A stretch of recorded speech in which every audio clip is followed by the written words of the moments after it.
नमस्कार and welcome two million dollar insights. Million dollar insights जहाँ पर हमने हमेशा बिजनेस से रिलेटेड, नए आइडियाज़ से रिलेटेड हमने बात करी है, उन कॉन्सेप्ट्स को जाना है जो नए एंटरप्रेन्योर्स, नए स्टार्टअप्स आज की डेट में है, नहीं तो कई आइडियाज़ जो डिफरेंट तरीके से आ रहे हैं। आज हमारे साथ में एस्ट्रोलॉजर पंडित मृत्युंजय वार्ष्णेय जी हैं। आज मैं उनसे ये जानना चाहूँगी कि कैसे बिजनेस और करियर एस्ट्रोलॉजी से रिलेट करता है। तो सर, आज आपका बहुत स्वागत है। नमस्कार मैम, बहुत बहुत धन्यवाद आपका स्वागत। और मेरा सबसे पहला क्वेश्चन ये कि एस्ट्रोलॉजी का क्या रोल है बिजनेस और करियर्स में? बहुत बड़ा इम्पैक्ट है मैम। अगर आप एस्ट्रोलॉजिकल अगर आप देखते हैं तो इसमें सारे, जैसे आपने देखा होगा एक कुंडली जब बनती है, कुंडली के अंदर सारे हाउसेस हैं, उसमें से जैसे 6th हाउस है, 7th हाउस है और 10th हाउस विशेष, इन तीनों में जो इम्पैक्ट्स पड़ते हैं उससे डिसाइड किया जाता है कि व्यक्ति बिजनेस में ज़्यादा सक्सेस रहेगा या जॉब में ज़्यादा सक्सेस रहेगा। बाकी सब उसकी टोटल प्लानिटरी सिस्टम से हमें पता चलता है कि इसके किस तरह के प्लानिटरी सिस्टम है जिस पे ये व्यक्ति बिजनेस में ऑल ओवर बहुत अच्छा जाएगा या जॉब में अच्छा जाएगा, या थर्ड तरह का कोई काम हो जो सेल्फ कई तरह के काम होते हैं ये उनमें अच्छा जाएगा, या जैसे अच्छा चित्रकार होगा, या इसका रस ज़्यादातर उन चीज़ों में हो कि जो कुछ अलग तरह की हैं। तो ये डिसाइड होता है आपके प्लानिटरी सिस्टम और कुंडली पे। और बिज़नेस की जो बात करें, मैं अच्छी बात इसलिए कहना चाहूँगा, आज के समय में लगभग हर दूसरा तीसरा आदमी शेयर मार्केट में काम कर रहा है। इवन सबको ये लगता है कि बिज़नेस इज़ द वे जहाँ बहुत शॉर्ट टाइम में पैसा बनाया जा सकता है, जो कि एक रियलिटी भी है। बस एस्ट्रोलॉजर या एस्ट्रोलॉजी वहाँ इतना ही कहना चाहती है कि हर व्यक्ति के लिए ना तो बिज़नेस बनाए और हर व्यक्ति के लिए ना तो नौकरी बने। जो जिसके लिए चीज़ बनी है, अगर वो उस पर वर्कआउट करे तो अपने अपने क्षेत्र में वो दोनों बहुत अच्छी जाएंगे। नहीं, पर अभी सडनली स्टार्टअप्स का दौर चल गया है। यस, एंटरप्रेन्योरशिप्स बढ़ गई हैं। बिल्कुल। जिनसे बात करें तो कहीं ना कहीं उनको ये लगता है कि ठीक है, जॉब तो कर रहे हैं, हाँ, पर कोई एक बिजनेस भी स्टार्ट हो जाए। ठीक। हालांकि कोविड एक बहुत बड़ा रीज़न बता दिया है लोगों ने कि फाइनेंशियली अलर्ट हो गए हैं, पर कुछ तो रीज़न एस्ट्रोलॉजी का भी होगा कि क्यों कोविड तो स्पेशली एक नहीं हो सकता रीज़न, पर एस्ट्रोलॉजी क्या रीज़न इसका देगी? देखिए मैं ना प्लानिटरी सिस्टम में थोड़ा सा मैं आउट ऑफ आपकी बॉक्स एक बात कहना चाहूँगा कि प्लानिटरी सिस्टम उस समय भी 2020 में भी ख़राब था। और बाकायदा किसी एस्ट्रोलॉजर ने ये तो नहीं कहा कि कोविड ही आएगा, लेकिन सबको ये पता था कि कुछ बहुत बड़ा होने वाला है। जो हम अगर आज बात करें, जो 2025 का एंड होगा या 2026 की जो दुनिया होगी, वो मैं आज भी कह रहा हूँ बिल्कुल अलग होगी। जैसा कि आज के समय में भविष्य मलिका में लोग कह रहे हैं कि भविष्य मलिका में ऐसा लिखा गया, तो चूंकि मैं एक एस्ट्रोलॉजर हूँ तो मेरे पास एक लॉजिकल कारण होगा, उसका एस्ट्रोनॉमिकल कारण होगा। मैम, अधिक मास एक चीज़ होती है, आपको पता होगा, और ये भी एस्ट्रोनॉमिकल ही इवेंट है। अपनी क्षय तिथियों को कंप्लीट करने के लिए एक महीना एक कालदर्शक चक्र जो हम पंचांग कहते हैं उसमें निकाला निश्चित किया जाता है, जिसको हम अधिक मास कहते हैं। जब जब एक पंचांग में ये कॉम्बिनेशन आता है कि एक वर्ष में 2 अधिक मास आ जाएं और 3 से अधिक ग्रहण आ जाए, जो कि 2026 में आने वाला है, 4 ग्रहण आएंगे, और ये सारे के सारे एस्ट्रोनॉमिकल इवेंट्स हैं, ठीक है। और उस साल में बहुत बड़ा इवेंट कुछ होगा, और जितना अंदाज़ा लगाया जा सकता है, तो हो सकता है वो तीसरे विश्व युद्ध की तरफ भी जाए, या कुछ देश आपस में युद्ध कर रहे हो, जो कि आप देख ही रहे हैं, कुछ देश आपस में काफ़ी 1-2 सालों से लड़ ही रहे हैं।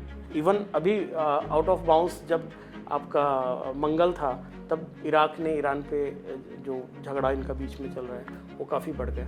ऐसे इवेंट्स जब बड़े देश जब इसमें इन्वॉल्व होंगे, हो सकता है, कोई बड़ी बात नहीं है, 2026 में कई बड़े बड़े देश, चाइना जैसे, इंडिया जैसे, अमेरिका जैसे देश इसमें इन्वॉल्व हैं, कोई बड़ी बात नहीं। तो एस्ट्रोलॉजी इसको हेल्प आउट कर रहे हैं, जैसे एंटरप्रेन्योर्स?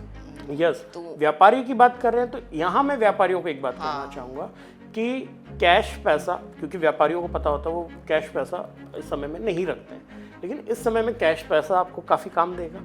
अगेन इस समय डॉलर्स टूटेंगे, ये निश्चित है। अगेन इस समय में सोना और चांदी के रेट बढ़ेंगे, तो ये व्यापार के लिए इतनी सी न्यूज़ एस्ट्रोनॉमिकल काफ़ी होगी कि अगर ये चीज़ें बढ़ेंगी तो हमें क्या बाय करना, अब मुझे नहीं बताना। नहीं, पर ये जो जेनजी में भी जो चेंजेस आए एंटरप्रेन्योरशिप वाला, उसका क्या रोल हुआ एस्ट्रोलॉजी? उस पर मे बी यहाँ थोड़ा सा न्यूमरोलॉजी को हम यूज़ कर सकते हैं। कैसे कि आप 2000 से पहले वाले जितनी भी डेट्स हैं उनमें 1 और 9, क्योंकि 19वीं सदी वहाँ ये दोनों चीज़ें कॉमन थी।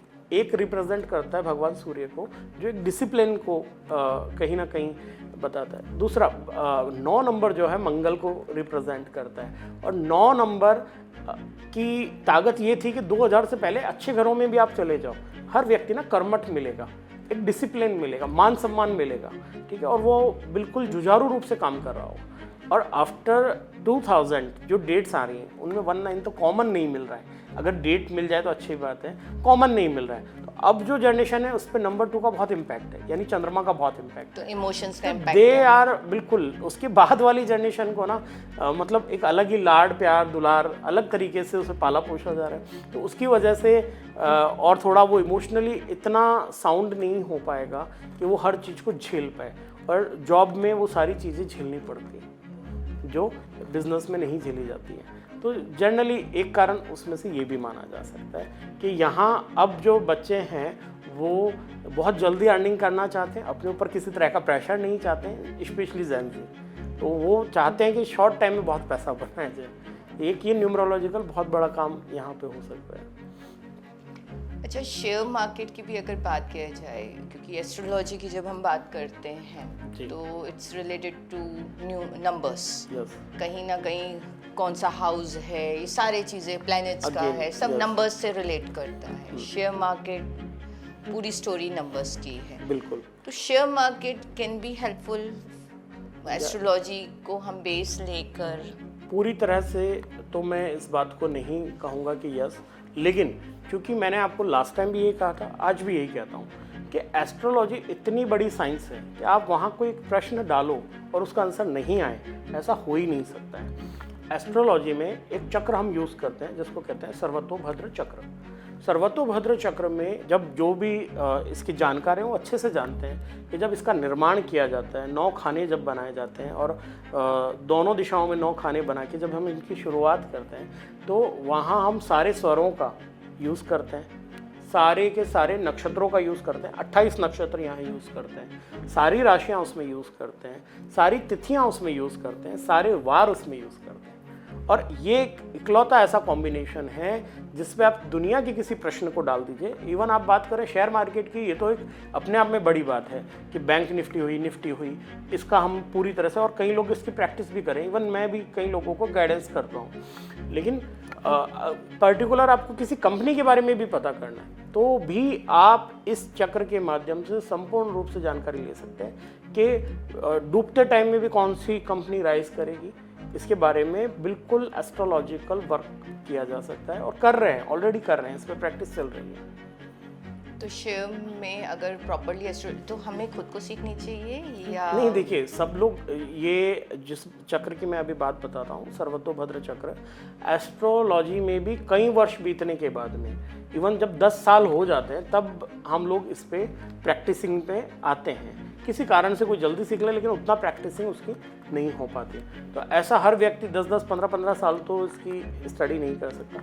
वहाँ वो हेल्प ले सकता है किसी एस्ट्रोलॉजर की जो अच्छे से इस पर वर्कआउट कर रहा है। अगेन, कुछ कंपनियों की जिनके बारे में वो जानना चाहता है वो कर सकता है। इन सब के बाद में पहले आपको ये भी देखना चाहिए कि कोई व्यक्ति अगर शेयर मार्केट की बात कर रहा है या व्यापार की बात कर रहा है, जॉब की, तो उसकी कुंडली में वैसे योग है भी या नहीं है। हाँ, मतलब शेयर मार्केट में एंटर करने लायक योग है कि नहीं है। पर जैसे अच्छा, तो म्यूचुअल फंड्स भी तो शेयर मार्केट हुआ। हाँ, लेकिन वहाँ आप डायरेक्टली कुछ भी खुद डील नहीं कर रहे हो, वहाँ एक कंपनी डील कर रही है। तो ऑल ओवर वहाँ एक उनकी बहुत लंबी चौड़ी टीम है, और जो वो प्रॉफिट या लॉस कर रहे हैं वो आपको डिलीवर नहीं कर रहे हैं, वो आपको वही डिलीवर कर रहे हैं जो आपके एक्सपेक्टेशंस मार्जिन वहाँ रखे गए हैं। अगर ज़्यादा आपने पैसा कमाना है तो डायरेक्ट व्यक्ति डील करेगा, खुद डायरेक्टली शेयर्स लेगा या बेचेगा, जो भी करेगा। तो वहाँ आपको देखना चाहिए कि इज इट, मतलब क्योंकि ये डायरेक्ट रिस्क का ही काम है। अगर आप डायरेक्टली शेयर मार्केट वाला काम कर रहे हो देन ही वो व्यापार कहलाएगा, अदरवाइज तो वो बैंकिंग ही है, म्यूचुअल, हाँ वो बैंकिंग में आ गया, वो तो फिर जैसा आपने एफडी की लाइक वैसा ही है। और उसमें भी उनकी गारंटी नहीं होती, वो लोग नहीं कहते हैं कि हम आपको हमेशा प्रॉफिट ही बना के देंगे, वो आपका अगर लॉस हुआ तो यूलिप्स हैं, वो आपको लॉस भी मेकिंग करके देगा। तो करियर्स की डिसीजंस में भी एस्ट्रोलॉजी को हम यूज़ करें? बिल्कुल, करियर डिसीजन में इवन आपका चूंकि चैनल इस तरीके का है कि जहाँ व्यापार की ज़्यादा बात होती है, तो मैं व्यापार की बात करता हूँ, शेयर मार्केट की बात करता हूँ, स्पेशल इसमें D10 आपको देखना चाहिए। सारे वर्ग जो चार्ट्स होते हैं, हालांकि सारे के सारे डिपेंड करते हैं। आपका होरा शास्त्र D2 जिसको कहा जाता है, इसका बहुत इम्पैक्ट है। D3 जिसको द्वेषकांड वर्ग चार्ट कहा जाता है, इसका बड़ा इम्पैक्ट है अगर आप कोई व्यापार कंफर्म कर रहे हैं। इवन लग्न के अंदर भी देखो 7 ग्रहों के बारे में आपने सुना है, राहु केतु के बारे में हमने लास्ट टाइम बात की कि नोट्स हैं, इनका इम्पैक्ट आता है। लेकिन कुछ चीज़ें जो लोगों ने नहीं सुनी है वो जैमिनी सूत्रम से आती हैं। कुछ और उपग्रह हैं जिनके बड़े इम्पैक्ट हैं, लाइक धूमकेतु है, गुलित है, परिचाप है, इंद्र है, उपग्रह और भी हैं, लेकिन इनमें से जो मुख्य उपग्रह हैं वो है धूमकेतु और गुलित। गुलित को निकालने की विधि बहुत बड़ी है जो हम अभी डिस्कस नहीं कर सकते। हाँ, धूमकेतु के लिए मैं बता सकता हूँ, जहाँ सूर्य बैठा होगा उससे 133 डिग्री आगे धूमकेतु को इंगित किया जाता है। अगर ये 5वें घर में आपकी गलती से हो, 4थे घर में हो और चतुर्थ पति या पंचम पति बहुत अच्छी स्थिति में नहीं होगा, ऐसा व्यक्ति शेयर मार्केट में फैल जाएगा। इवन मैंने लाइव ऐसे एग्जांपल्स देखे, मेरे पास ऐसे ऐसे लोग आए जिनका बुध उच्च का है, उनको कई पंडितों ने कहा कि आप फलाना रत्न पहनिए और धूम आप तो मतलब बहुत ज़बरदस्त कमाएंगे। और यकीन मानिए मैम, वो लोग थे जिन्होंने 500 करोड़ से ज़्यादा लॉस किए, और जब तक वो खुद के लिए करते रहे। मतलब just miss of one information, ये इम्पैक्ट होता है। ये उनकी बात है जिनके पास ये था, और जिनके पास है ही नहीं, जिनके पास मान लो 2-5 लाख का बजट है, उससे वो कोई दूसरा व्यापार कर सकता था, एक गलत इन्फॉर्मेशन की वजह से वो गलत व्यापार करेगा और लॉस करेगा। मतलब एस्ट्रोलॉजर्स के पास में जाते हुए में भी अगर बेसिक इंसान के पास में ये नॉलेज हो तो वो सही आंसर्स अपने लिए निकलवा सकता है। यस, वहाँ आपका एस्ट्रोलॉजर ये नहीं कहेगा कि फलाना चीज़ पहनने से आपका ये बुरा चेंज हो जाएगा या फलाना विधि करने से ही चेंज हो जाएगी। हाँ, उसके इम्पैक्ट दूसरी जगह पे भी पड़ रहे होंगे उसी सेम हाउस के, तो उनको आप थोड़ा सा उनके जाप वगैरह करके शांत कर सकते हैं। लेकिन अगर शेयर मार्केट आपके लिए ठीक नहीं है, अगर आपके लिए व्यापार ठीक नहीं है, तो ये वैसा ही है, आग में अपने आप को देने जैसा है। उसके बजाय आप जॉब करके, इवन जॉब में ऐसा नहीं है कि केवल जॉब में बहुत थोड़ा ही कमाया जा सकता है। सुंदर पिचाई अपने आप में एक एग्जाम्पल है, इतना कमाते हैं कि कई कंपनियां नहीं कमा पाती हैं, तो कई लोग जॉब में बहुत ऊपर तक जाते हैं। तो आपको ये डिसाइड करना बहुत ज़रूरी है आज के समय में कि एस्ट्रोलॉजी से अगर आप हेल्प ले रहे हो, एस्ट्रोलॉजर से आप हेल्प ले रहे हो, तो ये डिसाइड करना कि पहले तो कौन सा फील्ड हमारे लिए ज़्यादा सपोर्टेबल रह सकता है, और क्या व्यापार ही हमारा अंत है या व्यापार का हमें हिस्सा बनना भी चाहिए या नहीं। क्योंकि हमारे देश की जनता अगर ग्रो करेगी किसी भी तरह से तो ही देश ग्रो करेगा, फाइनल तो वही होगा। तो किसी भी तरह से अगर एक अच्छा एस्ट्रोलॉजर है तो उसको गलत राय कभी नहीं देगा, वो चाहेगा हर तरह से व्यक्ति अगर मेरे पास आए तो ग्रो करे, फील्ड उसको थोड़ा सा वहाँ पे हेल्प आउट करेगा कि कौन सी फील्ड यूज़ कर सके। Thank you so much sir, ये बहुत हेल्पफुल रही। धन्यवाद मैम, अगेन मैं आप लोगों का बहुत बहुत धन्यवाद और आभारी हूँ कि आप लोगों ने इस लायक समझा, मुझे आपके मंच पे बुलाया।